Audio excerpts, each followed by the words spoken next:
बिल्लाहिमिनश्शैतानिर्रजीम बिस्मिल्लाहिर्रहमानिर्रहीम अस्सलामुअलैकुम रहमतुल्लाहि बरकातुहू रब्बी यस्सिर वला तुअस्सिर व तम्मिम बिल खैर। आज हम ये उर्दू है, इसका अरबी तर्जुमा करेंगे। अब हम पहले पर देखेंगे क्या है। यहाँ पर ये लड़का है, ये लड़का है कि अरबी क्या होंगी, हाजा वलदुन, यानी ये लड़का है। अब हम दूसरे पर देखेंगे क्या है, वो सब लड़के, वो सब लड़के हैं कि अरबी क्या होंगी। अब हम देखेंगे उलाइकल औलादू, यानी वो सब लड़के।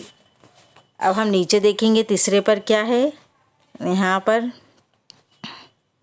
ये दो तालिबात है, ये दो तालिबात है कि अरबी क्या होंगी। अब हम देखेंगे हातानी तालिबतानी, यानी ये दो तालिबात है। अब हम नीचे देखेंगे क्या है। यहाँ पर ये दो तालिब इल्म, ये दो तालिब इल्म की अरबी क्या होंगी। अब हम देखेंगे हाजानी तालिबानी, यानी ये दो तालिब इल्म। अब हम नीचे आखिरी पर देखेंगे क्या है। यहाँ पर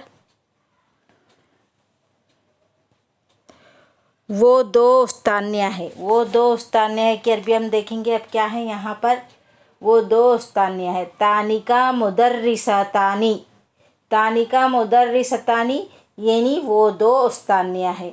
आज हम यहाँ तक ही लेंगे, इसके आगे के एपिसोड में हम आपको बाद में बताएंगे।